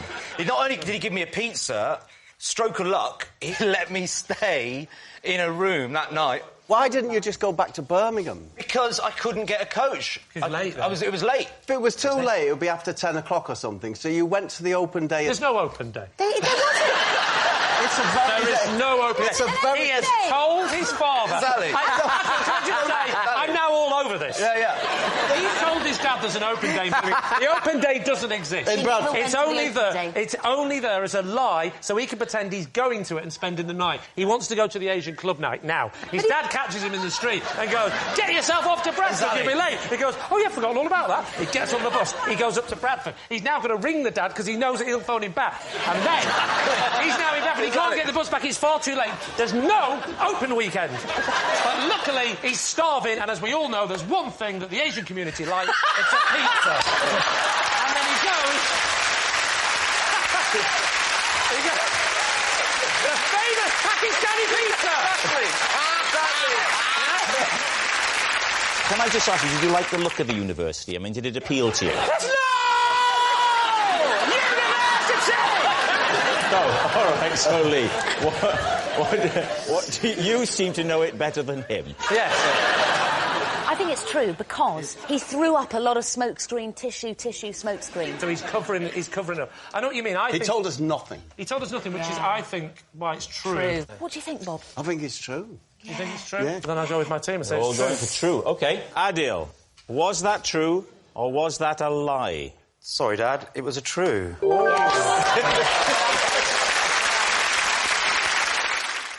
I once licked David Bowie's cake just to be close to him. David? Now, I would have thought that was not a good way of being close to him, but that was a way of being forcibly removed from his presence. So how did licking his cake bring you close to him? Right, so, it was the 1980s. I believe it was the year of the Glass Spider tour. Yeah. I was working as a waitress in a cocktail bar. No. Not a Bowie song. Yeah, I was going to say, I'm sure. I'm no expert, but that's not one of his. That much is true. Right. Thank you. So, Mel, if you were working as a waitress... It wasn't a cocktail bar, it was a cappuccino bar, because it was the 80s. So I was working as a waitress in a cappuccino bar. Hang on, was cappuccino popular in the 80s? Let's get this... Yeah, they came in the 80s, didn't they? They arrived in Port Talbot a week last Thursday. Anyway, I'm not quite good-looking enough / slim enough to be serving at tables. Oh, right. So did they tell you this? Did they say, I'm sorry, love, I'm sorry. No. I can't have you serving the customers, I'm sorry. We're going to have to hide you round the back making the froth. No, pretty much. I was a washer-upper in the aforementioned cappuccino bar. Now, massive excitement one day. I'm in the back doing the washing up. The word is spreading like wildfire. Bowie's in, Bowie's in, Bowie's in. I saw him in profile, sitting How did you see him from the kitchen? cappuccino bar, because I could look right. through the door. You were allowed. Occasionally. And all the customers went... and she was grabbed back in again, a maniacal... Get back in the chocolate sprinkles pit! So, Bowie had ordered, let's imagine, I think it was something like a sort of... a hot chocolate fudge slice, please, or something like that. Can we get on to the licking? Let's get on to the licking. It's like Friday night in my house. I thought, I'm not going to get to say hello to him because I'm not allowed to go out front and serve the man. So what can I do just to feel that I have entered him in some way? Oh, God. I mean, just... Yes, that some of your DNA has been ingested by the great man. Well, what sort of lick? With bearing in mind that this is very much a family show, do the lick for us now. Plate, slice, it would have been... I'll just try and get back in the zone. Hang on. It would have just been a... So it's just a little. That's not what I imagined, actually. I thought you would go up and down it a couple of times. No, it's just a little polite just lick. A touch. It was full of homage and reverence for the great man. And then obviously it went out, and I never saw him again. It wasn't long after that he was hospitalised. All right, David, what are you thinking? Could this be true? Well, it could be true, but... you know, she started off as a waitress, then she became, you know... A washer-upper. Yes. I think it sounds so absurd, and she's been so random, and I think there's an element of truth to it, personally. So what are you going to say, David? Is it truth or is it a lie? Well, one or the other. I think on balance it's a lie. You're going to say a lie. So, Mel, licking David Bowie's cake, is it true or was it a lie? It is a great fat true. There is something about me that elephants like.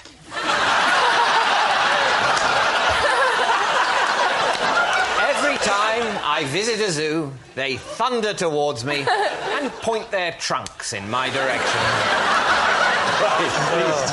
When did you first notice elephants finding you so attractive? I don't think elephants liked me before I hit puberty. And do you believe that puberty was the triggering thing? Correlation is not causation. Oh, another one of your catchphrases. I told you, they don't catch on, David. What's correlation? Get it.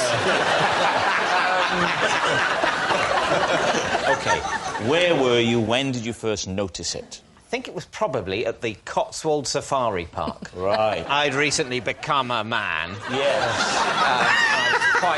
Quite an imposing figure striding around the Cotswold Wildlife Park. Still intellectually juvenile. I was still interested in the animals. And then I was passing the elephant's enclosure and, it swiveled its head towards me. And it was quite alarming. And then it started to move slowly towards me. And then as it moved towards me, its trunk, it straightened. As if in arousal. Yes. Have you ever been on safari? No, I haven't, for obvious reasons. How many zoological gardens, stroke safari parks have you been to and observed this in elephants? At least 9 or 10 at a time. You play you, right? I'll play the elephant. Right. Now, if you'd like to walk towards me and I'll... No, you've got to spot me. It's not about what I do, it's about...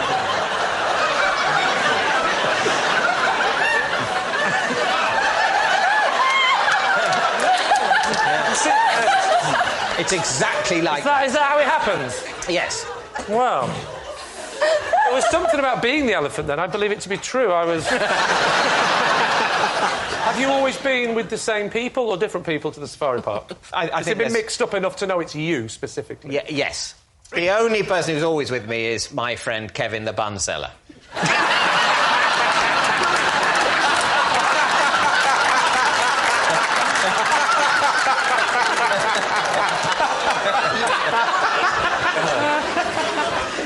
So what do you think then, Lee? Do you think that's true, or was he making that all up? What would you say? I don't believe it at all. No. There's not even an ounce of truth in it. No. I think we're going to have to say it's a lie. OK, so you say it's a lie. David, attracting elephants, truth or lie? Well, it is a lie. I used to have a job in a safari park gift shop and regularly shared my bed with a lion cub. Lee Max team. What year was this? Or what rough year? I don't need the exact year. Is that your opening question, Lee? What year was this? I don't need the exact year.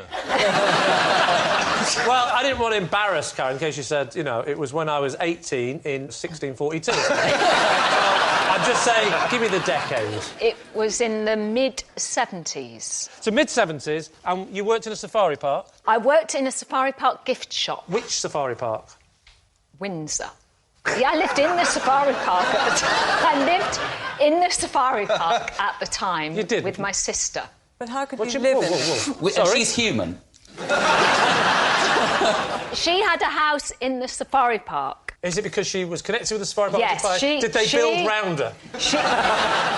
Did she buy it when it was just in a field? And then one morning she's lying there and she heard this. She lived in the safari park with her husband. Yeah. Who Has he got a worked name? with the animals. Has he got a name, the husband? Francis. Right. He would bring home the little babies who'd been rejected by their mother. Don't, you're going to make me go. So I went there one summer and there was a penguin in the bath and a lion cub in my bed. So I slept with a lion cub for the summer. Carol, nothing happened, did it? It did. No, it did. Oh, God. No, it only happened when my mum came down from Wales. And she walked into the bedroom and screamed. I bet she did. saw me in bed with a lion cub. How big is the cub? Are we talking, like, very young? Or... Well, when I got there, it was that big. Oh, yeah. It was that big by the time she'd finished.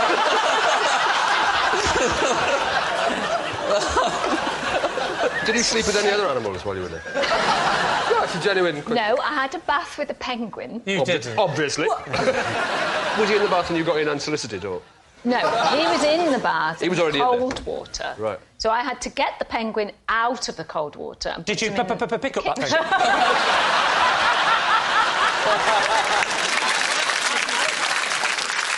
So what are you thinking, Lee? I don't know. What do we think? I think it could be true. Yeah, it's so ridiculous, but she's so convincing. When you say... I wish she was on our team. You're not... So,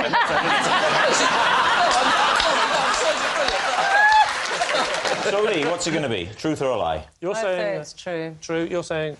Oh, I'll go true. I'm malleable. Yeah, true. You're saying true? Yeah, true. OK. Carol Vorderman. Lion cub in the bed. Truth or lie? True. Wow! A quick technique I often use to determine if someone has singing potential is to get them to sing Bar Bar Black Sheep as if they are frightened.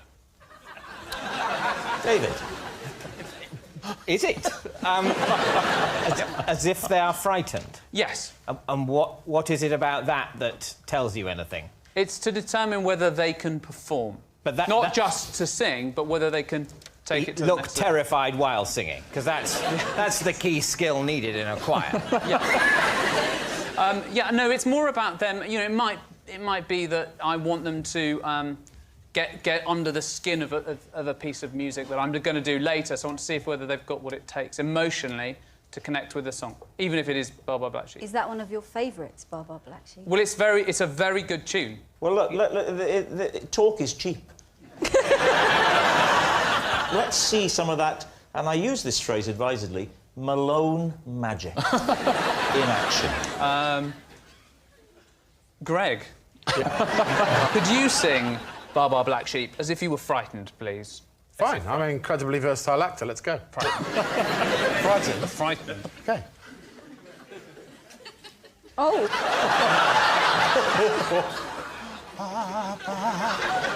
Black sheep, have you anyone?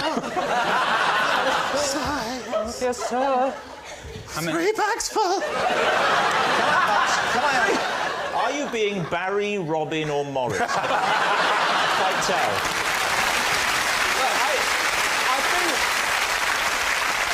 We've established that he's got potential, and the important thing is... Give me another emotion, Gareth. No, well, that's... Yeah, I know, but give me another one. Just... Well, all right. Sexual joy. Hang on a minute. Have you Can I do the frightened one? Oh, you want to do that? I don't get to look someone in the eye very often.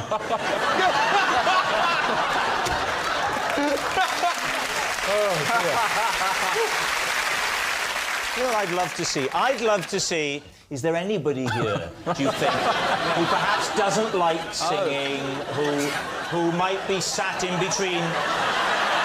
He might be in between his teammates now thinking, oh, I do hope they don't come to me. Is there anyone? Why don't we ask David to... OK, all right. Could you perhaps sing Bar Bar Black Sheep? Bar Bar Black Sheep, like I'm very frightened. Go on, David. OK. Bar Bar Black Sheep, have you anyone? Yes, sir, yes, sir. 3 bags full.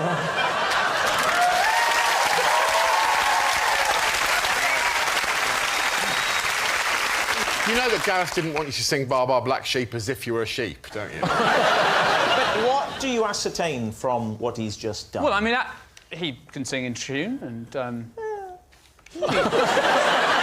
the broadest sense. Yeah, and making people feel comfortable and, let's not start with the Mozart Requiem. Let's start with Bar Bar Black Sheep as if frightened. So, what are you thinking of this claim of Gareth's? I think it's true. Also, you have got to have a thing, if you're auditioning lots of people, you can't think about it with each one. You've got to have a thing you ask everyone to do. Yeah. So I think we're saying it's true. I think it's true. OK, Gareth Malone, truth or lie? It is... a lie! Yeah, whenever I eat a boiled egg, I say, sorry, Mr. Egg, as I bash its head in with a spoon.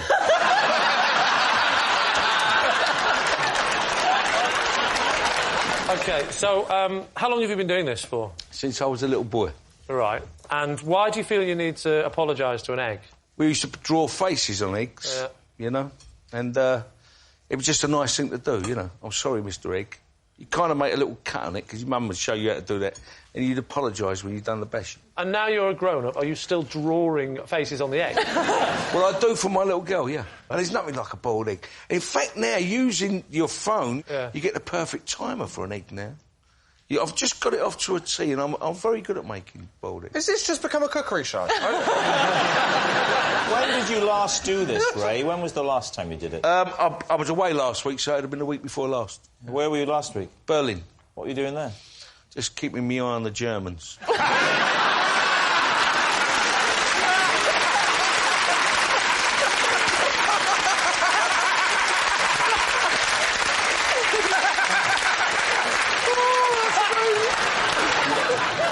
Now, what are you thinking? What do we think?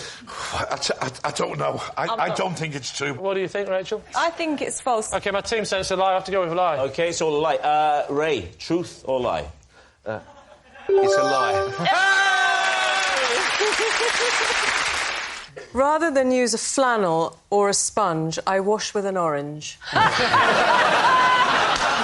David's team, what do you think? How do you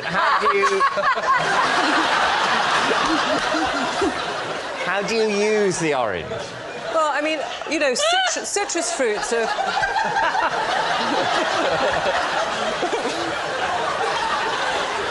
Instinctively, I think Carol doesn't believe it. Either that or she's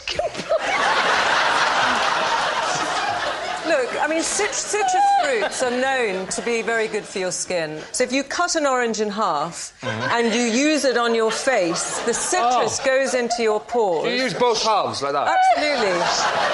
Saves time, that, doesn't it? Yeah. Then you wash it off with water, just with your hands, and then the best bit is to then take the other side of the orange and buff your skin. Oh. I'll tell you what, this is a northern man's nightmare, washing and fruit. I mean, I'm 73, and it's fantastic, and you smell so fabulous. Can I come over and have a smell? Oh, the old Welsh chat-up line. I should be able to smell it, yeah? I should be able to smell...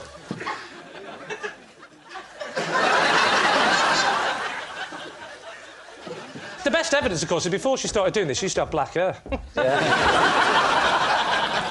I didn't smell any orange. Did you not? No. You told me earlier today that you had a stinking cold. Yeah. I have got a stinking cold. Well, so there you go.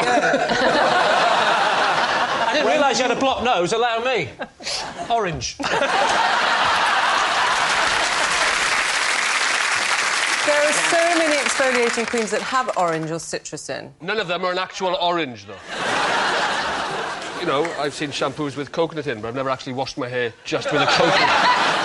That would be exfoliating, though, wouldn't it? The outside of a coconut. You could, no question. You could absolutely, you could draw blood with that. My question here, what you're going to get then is orange juice on your face. But I would say if I dirtied my face with orange juice, I would need something like soap in order to wash the orange juice properly off. Otherwise, I'd be going out into the world, essentially, with a soft drink on my face. OK. Does this ring any bells with you, Carol? No, I know, obviously, there are things where you know, that things are scented with citrus oils and all of that kind of thing. Never heard of oranges. Carol, cut to the chase. A wet orange peel is no exfoliator. No. It's not. I would live and die by that statement. Yeah. You know, what it does is it gets all the... No, it doesn't. It does. So we think it's a lie? Yeah. Oh, I don't want to think, absolutely. OK, you're going to say lie. Kelly Hoppen, were you telling the truth then? Or were you telling a lie? It is a lie.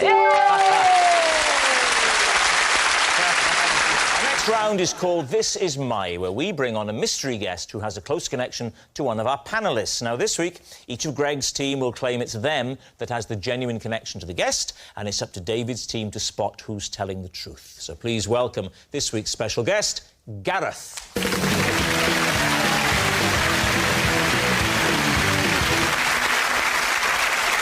So, Gareth Malone, what is this, Gareth, to you? This is my old neighbour, Gareth, and when I was learning a song, he would distract me by singing the same song in his own flat, but in a different language. Right. Richard Osman, how do you know Gareth? This is Gareth. When he came to watch a recording of Pointless, I have to ask for him to be moved away from the front row because his behaviour was putting me off my statistics. And Greg, how do you know Gareth? This is Gareth. He was the rickshaw driver I once paid to pedal me home. By the time we arrived, he was so exhausted, I let him stay on my sofa. So there we have it. Gareth's synchronised singer, Richard's pointless punter, or Greg's shattered chauffeur. David's team, who do you want to start with? Gareth, what language does he sing the song in, or does it vary? He was singing in English. So what were you singing? German. Ah. What song? I think it was Bach St Matthew Passion. That's what I thought it would be. So how often did this happen? Enough for me to remember to mention it now. Because if a neighbour was singing a song next door to me, the first thing I'd do would be to translate it back to English. And sing it as an off-putting kind of... Especially through a wall. That really cuts deep. How does it go, Gareth? I can't remember it in English. You don't really want to hear it, do you? I'd like to hear it as if you're frightened. Da Jesus diese Rede vollendet hatte, sprach zu seine Jüngern.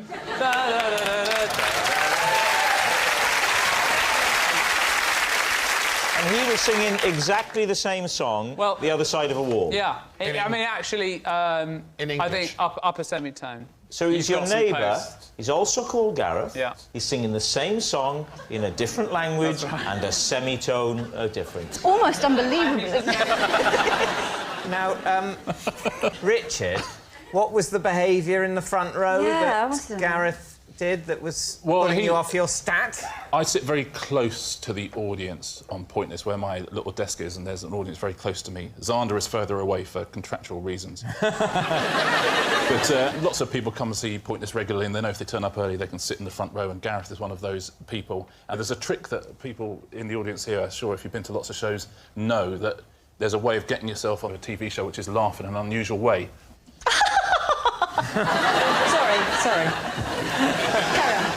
So now Amanda will almost certainly be on the show. Yeah. That's how... So Gareth had a way of laughing. He didn't do it in the first... Because he'd come for 2 shows. Didn't do it in the first show. And in the second show, he'd clearly developed a laugh that sounded sort of like a donkey braying sort of a laugh every time something funny was said. So he did like 4 times in a show. Yes. Can we hear your version of the laugh? It'd be like a kind... It'd be like a kind of... that sort of thing. Yeah.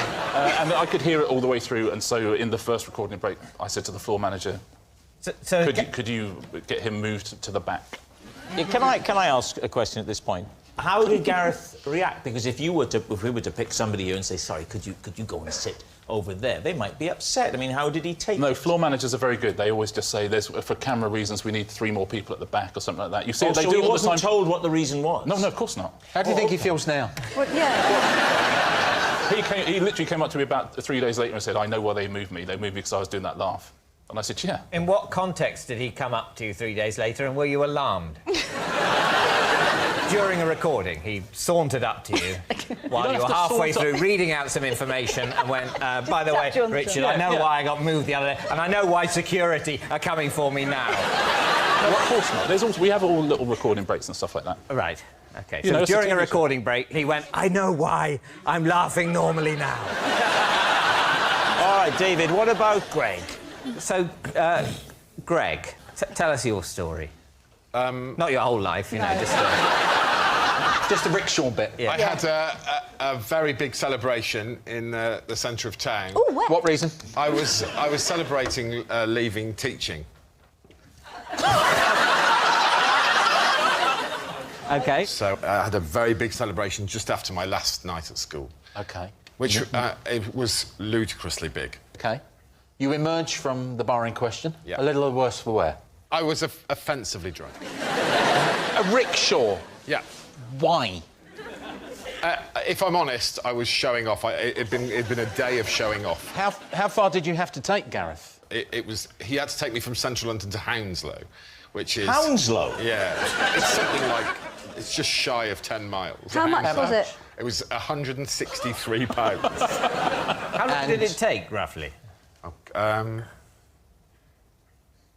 I honestly don't know. I honestly don't know. I thought you were waiting for the length of time. So you arrive. Yeah. You give him his money. When does the whole idea of offering him a bed for the night? We didn't even discuss the money because I got off the bike, and by which point I was incredibly sober, and I looked at his face, and it was it was grey. I mean, I genuinely feared for his life. So I said, "Oh my God, you must come in for a bit," and I made him a cup of tea.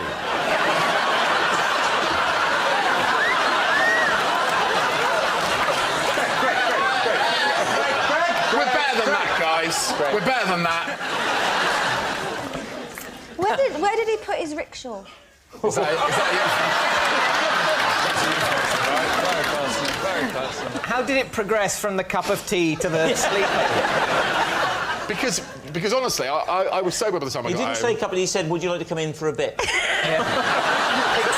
Exhausted from the bit. Biscuits! Fell asleep on the sofa. Now, let's be clear. You've invited him up for a bit. You go in. What happens? After the cup of tea, I decided that he was clearly still very close to death. So I said, would you like to crash on the sofa? And I'll give you an extra little detail.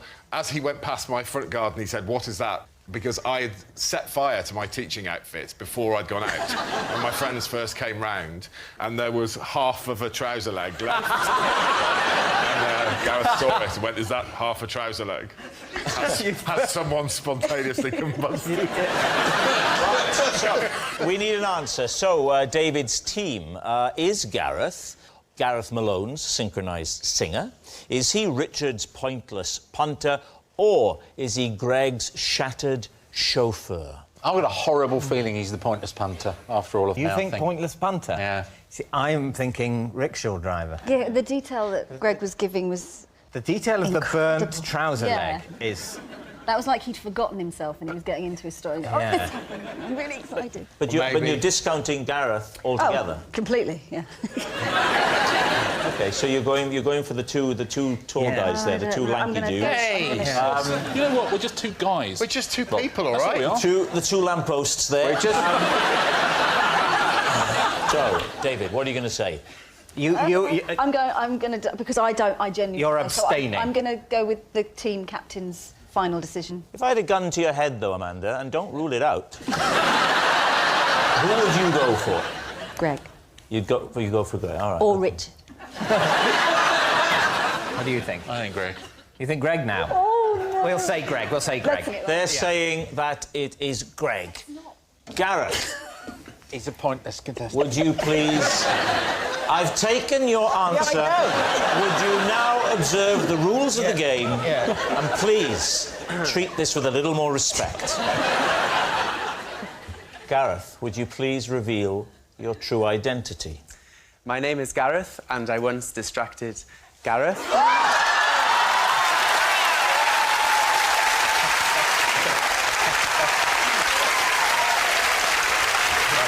Yes, Gareth was Gareth's synchronised singer. Gareth, thank you very much indeed. Thank you. I once had a holiday in a Frenchman's garage. Can I check if this is a euphemism?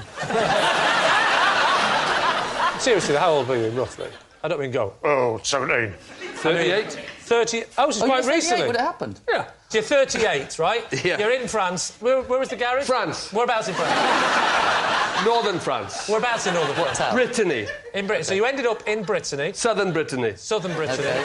And you the northern end of southern Brittany. Oh, that's just south of mid-Brittany, isn't it? Mid-Brittany. Yeah. What's the name of the town that you were in? The town where I stayed in the Frenchman's garage was... Van. You're in the van in the garage? No. The town... Is this how this mix-up happened? I want a holiday in a van. Rod, let me speak to you as another Welshman. Maybe he'll understand me. Ask me a nice specific question. Did you book a holiday in a Frenchman's garage? No, I once had a holiday. When you arrived in the village or town called Van... Yeah, Van, yeah. Did you already know you would be staying in a garage? No. Were all the hotels booked? No. We thought it looked nice in the brochure. Who did? Me and my partner. Partner? Girlfriend. Girlfriend? Now wife. Blimey, that was a quick 10 seconds.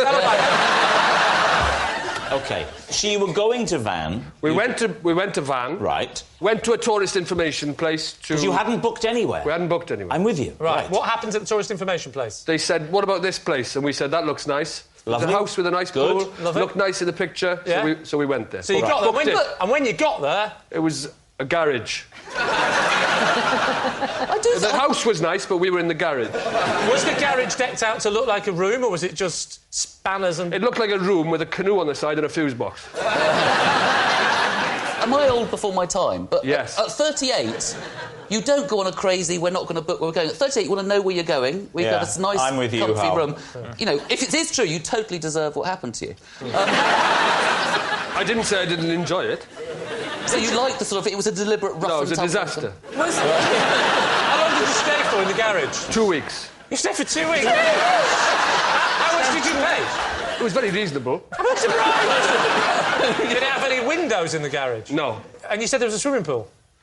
Yeah, they had a swimming pool. You were allowed to use it? No. I can't help thinking that what you're describing is more of a hostage scenario.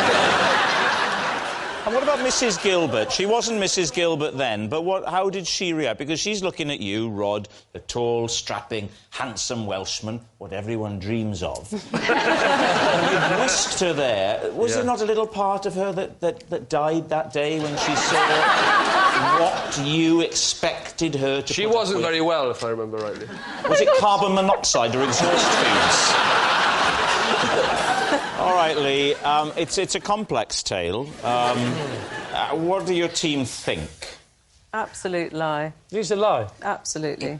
Really? Mm-hmm. Based on just the floundering? Absolutely everything. Like what? All right, it did have windows. What are you thinking, Hal? It's like he's throwing in things that seem so ridiculous. And No, but nobody would go and stay in a garage without windows. But I think they he's wouldn't. You're Kelly Hoppen, though, Kelly. He's Rod Gilbert. OK, what's it going to be, Lee? Truth or lie? Lie. Lie? Lie.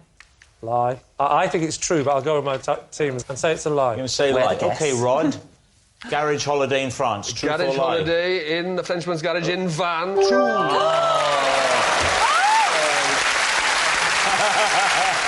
Ooh, possession. Right. There should be a box under your desk. Would you first of all read the card out and then take the possession out and pop it on the desk? This is the set of keys I carry around with me every day. I know what every single one is for. Apart from one. OK.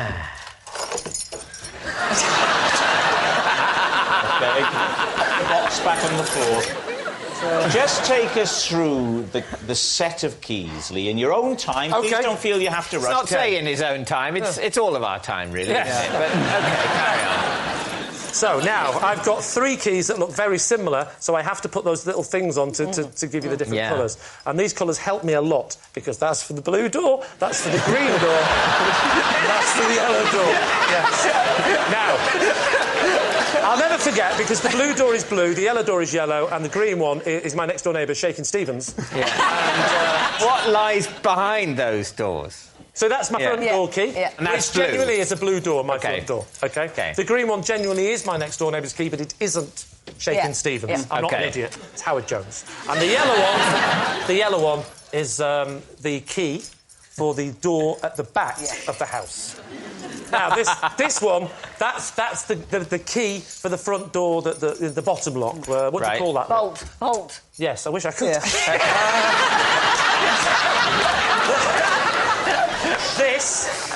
This unusual-looking key, that's for the money chest. Money chest.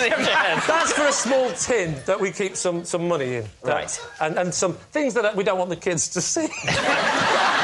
Why don't you want the kids to see money? And what else There's don't other you things want the kids to see? I don't mind them seeing the money. It's the other things I don't want them to see. Like what? The remains. So, OK, that's where you keep your money and the remains of those who you've killed. Yes. Then you've got PBU. That's that one there. What does PBU stand for? PBU on the keyring? Yes. It's the place for bins, you. It's a little... Just like that! Yeah. He couldn't have made that up. It's true.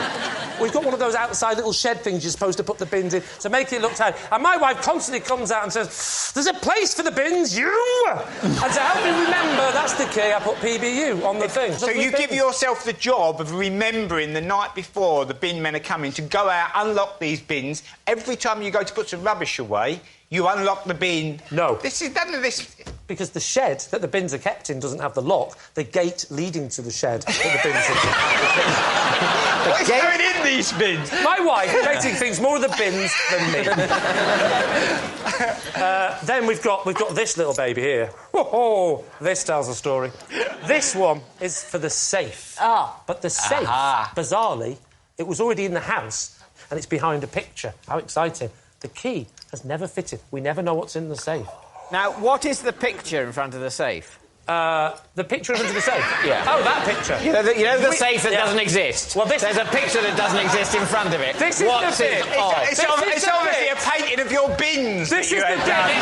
This is the bit you're going to find. That must never be taken This is from the house. bit you're going to find crazy. It's a picture of the safe. No, it's crazy. It's absolutely crazy.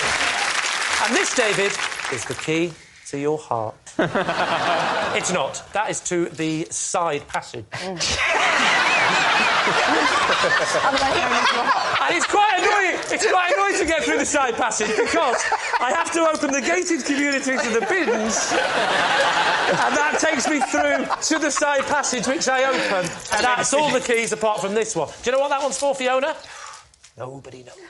And how did you get that key? That key. Just give it to... this is the bit that's not funny and I don't want any jokes. My great-grandfather fought in the First World War and he had a key round his neck and we don't know what the key was for, but it was passed on. He gave it to his father gave it to his father. He gave it to his father, so he passed it on backwards in time. All I will say is, just in summary, I'm not pitching it to you because it is true, but if you don't believe it, quite simply, the story is simple. What is there not to believe? I come home, I make sure the side-gated community to the bins are unlocked so I can get the bins out, leave them on a Tuesday, I let you open the side passage, I get in, lock the side passage, come through to the house, open the safe by moving the picture, I can't open the safe, I always forget, I close the safe, I get the tin, open it up, move the eyeballs, get the money out, close the tin, open the thing, back inside, straight to the front door, which is blue, go out, feed Howard Jones's cat next door, who I accidentally said was Shaking Stevens. What part of that are you telling me?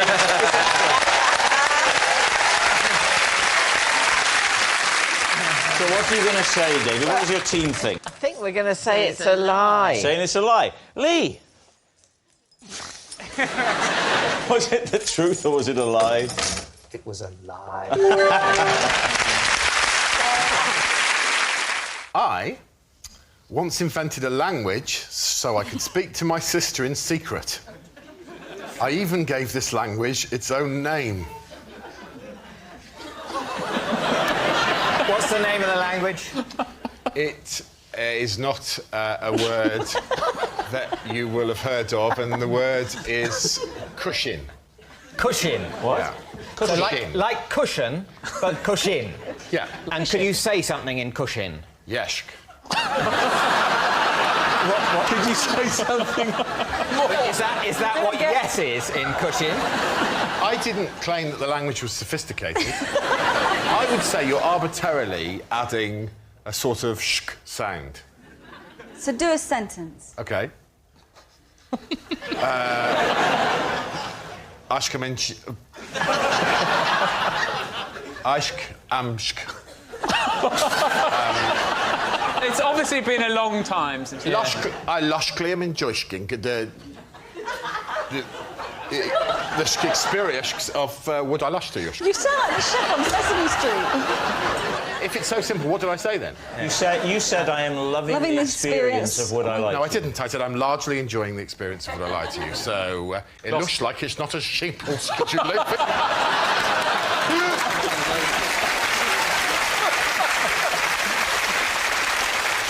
So where did the name for this language, cushion, come from? I honestly can't remember, but it was called cushion. And I can tell you, part of the language, and I'm afraid I can't explain this to you, would be sometimes mid-sentence, sometimes at the end of a sentence, just to loudly proclaim, "Cushion!" Cushion is talking with random shs, if you can squeeze them in. Yeah. And occasionally going, cushion, in the middle or at the end of a sentence. You know, my parents... My parents didn't... they didn't work out cushion, as simplistic as you clearly think it is. They didn't work it out, so... They didn't work it out. When you said, I squunched to go to the shops, they went, oh, what on earth is he saying? Oh, my God! Hang on, David. Cushion! So, David, he's been quite fulsome, a lot of detail, but is it the truth or is it a lie? What do you think? Well, I believed him up until the point where I went, cushion, and then I... He's enjoying cushion Yeah, far too much. enjoying it. Although he could be enjoying it with the fact that his Yeah, sister is yeah. watching their secret language being outed. Yeah. She won't dislike it. She'll be ashkalushklis delighted. I don't.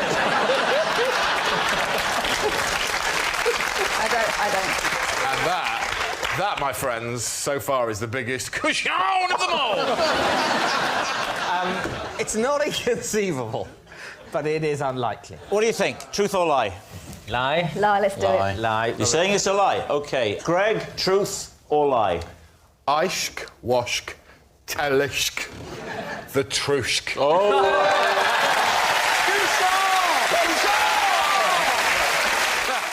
Whenever I see my postman Roy, he shouts, "Oggy, oggy, oggy," and won't move on until I have replied, "Roy, Roy, Roy."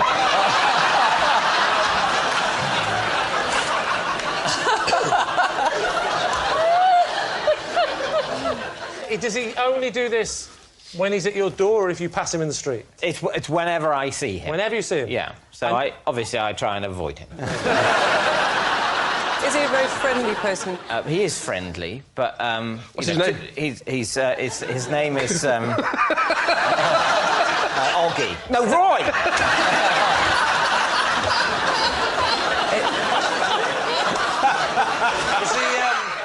Talk us through the very first time this happened. Well, he rang the doorbell because it was a recorded delivery thing. What was it? And what was it? I don't know, I wasn't there. Do you remember I only sleep over Mondays, Wednesdays and Fridays? I can't remember what it was. Right. OK. So, he's rang the doorbell, and then what happens? I'm not in. So... A very handy answer. Yeah. On another occasion, with a different delivery, I am. I open the door. Why, is he not knocked? Before he'd rung the bell... Yeah. No, or did I ring the bell? No, it must have been him. No. Before he'd rung the bell, I hadn't met him. So he rung the bell. Yes. Right? I answered the door. Right, and? You know, I signed for the thing. He says, you're off the telly, aren't you? I say, yes. So he says, you're on the telly? Yeah. Yeah? And I say, oh, my God, I must be hallucinating. It seems like I'm on the doorstep. And I go, I say yes, and he goes, oh, nice to meet you. Nice to meet me. Yeah. Great moment. Great moment. Yeah. Anyway, the next time I see him, it's out on the street. Oh, I see. So this is a different time now completely. Right. Now you just bump into him. And now he goes, initially, hello. Then he goes, oggy, oggy, oggy. Wow. And goes, you know, like... And I've remembered his name is Roy. I go, huh. And he says, so, Roy, he makes me, he goes, Roy, like in a questioning way. So? And I go, yeah, Roy. Does he do it to everyone? I don't think he does it to everyone. Actually, much as I'm a funny person. Yeah. I mean, peculiar. I don't just, you know, I'm not saying it's not up to me to say. but I'm a peculiar person in that I hate this, but I would be hurt if I thought he did it with everyone. Tell us about the second time it happened. Can't really remember. You will definitely remember the second time, David. It's awkward. So that won't watch. Talk us through the second incident now. OK. I remember it as if it were yesterday. I am walking out of the front gate Right. It's quite early in the morning. He's right at the top of the road on the corner, coming round with his trolley. Yeah. Tell you what, I'll be the postman. Oh. OK. OK? Yeah. I'm walking. OK. Was that Zimmer frame? It's my trolley. I think you know it is. Rob, you'd be whistling, I think. I was about to whistle. Now I'm coming out of the front door, slamming the front door, walking along. Oggy, oggy, oggy! Oggy, oggy, oggy! Roy! Oggy, oggy, oggy! Roy!